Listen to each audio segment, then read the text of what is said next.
golden cage for bird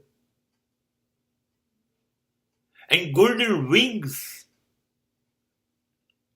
for bird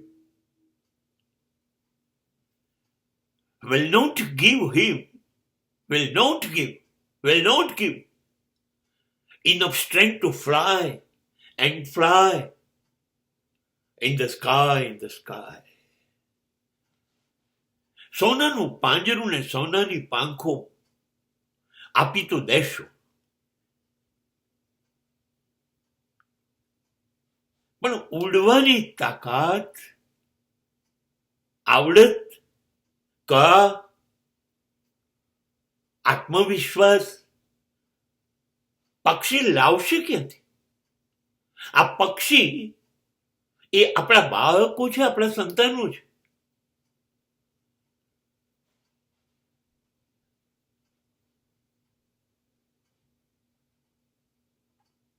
સોનાનું પાંજરું ને સોનાની પાંખ, આપણું ઘર સગવડતાથી ભરેલું,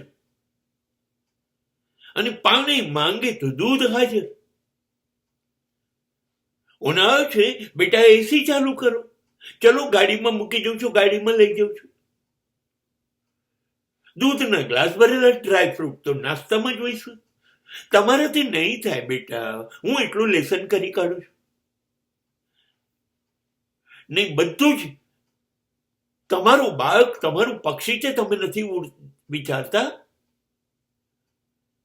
કે પાંખો ફેલાવે અને નીલ ગગન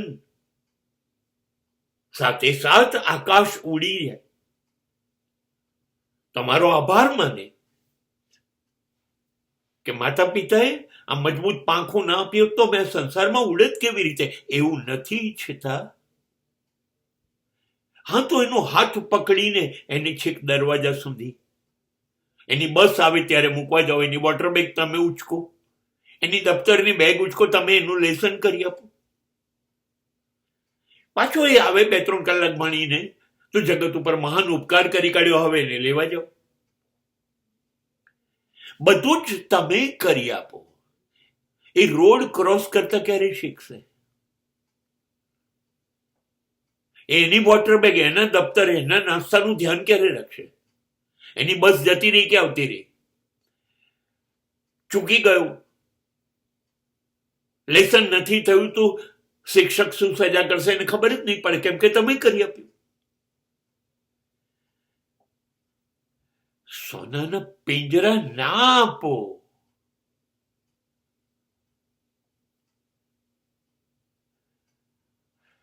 એનો મતલબ એ નથી તમારી પાસે સગવડ નથી, છે, બધું જ છે. 1 રૂપિયો માંગે તો તમે 1000 આપી શકો એમ છો, પણ નથી આપવા. આપશો તો એને પૈસાની કિંમત નહીં સમજાય. તમારો પરસેવો કેટલી મહેનત થી એ પૈસા આવ્યા છે એને નહીં સમજાય. એને ખબર નહીં પડે 1 જોડી બૂટ અને 2 જોડી કપડાથી કેવી રીતે ભણી લેવાય, એને ખબર પડે. શું કામ છે તમારે?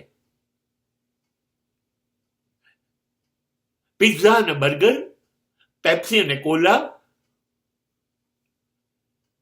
શું કામ છે? 2 ફૂટના બાળકના હાથમાં લાખ રૂપિયાનો મોબાઈલ આપતા તમને શરમ નથી આવતી? કે ભય બી નથી લાગતો કે જોઈ લેશે મલાઈકા અરોરાને, પછી એને એની માં નહીં દેખાય? આપો સોનાના પાંજરા, આપો સોનાની પાંખો આપો, અને આવનારી પેઢી ને નપુંસક બનાવો.